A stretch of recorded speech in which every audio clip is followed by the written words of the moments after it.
নজর রাখবো পরবর্তী সংবাদে। আবারও বিভ্রান্তিকর ফোন দমকল কর্মীদের কাছে যায় এবং যে খবর পাওয়া গেছে তাদেরকে জানানো হয়েছে আগরতলা দমকল দপ্তরের কন্ট্রোল রুম থেকে ধর্মনগরের দমকল দপ্তরে খবর আসে পশ্চিম চন্দ্রপুরে একটি পথ দুর্ঘটনা ঘটেছে। অবশ্য খবর পেয়ে দমকল কর্মীরা পশ্চিম চন্দ্রপুরের ঘটনাস্থলে ছুটে যায় এবং সেখানে গিয়ে দেখা যায় যে এক সাধু বাবা নেশাগ্রস্ত অবস্থায় পড়ে আছে। দমকল কর্মীরা সাধু বাবাকে ধর্মনগর জেলা হাসপাতালে নিয়ে আসে। হাসপাতালে নিয়ে আসার পর দমকল কর্মীরা জানতে পারে কিছুক্ষণ আগে ওই সাধু বাবা ধর্মনগর জেলা হাসপাতাল থেকে বের হয়েছে। অবশ্য নেশাগ্রস্ত অবস্থায় পুনরায় পশ্চিম চন্দ্রপুর এলাকায় পড়ে গেছে রাস্তায়।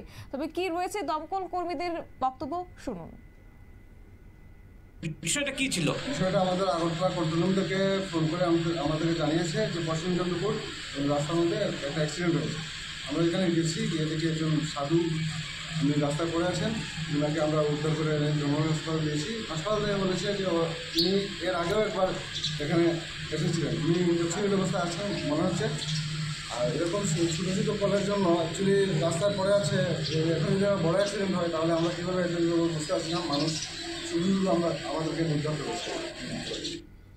দমকল কর্মীদের বক্তব্য আপনারা শুনলেন যে মানুষ আজকে তাদেরকে বিভ্রান্ত করার চেষ্টা করছে। কিছু সংখ্যক জনগণ এখনো এইভাবে নেশাগ্রস্ত ব্যক্তিদেরকে হাসপাতালে নিয়ে আসার জন্য ফোন করে বিভ্রান্ত সৃষ্টি করছে দমকল কর্মীদের।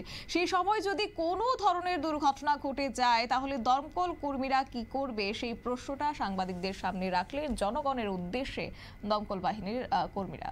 নিয়ে নিচ্ছে ছোট্ট একটি বিজ্ঞাপন বিরতির সঙ্গে থাকুন।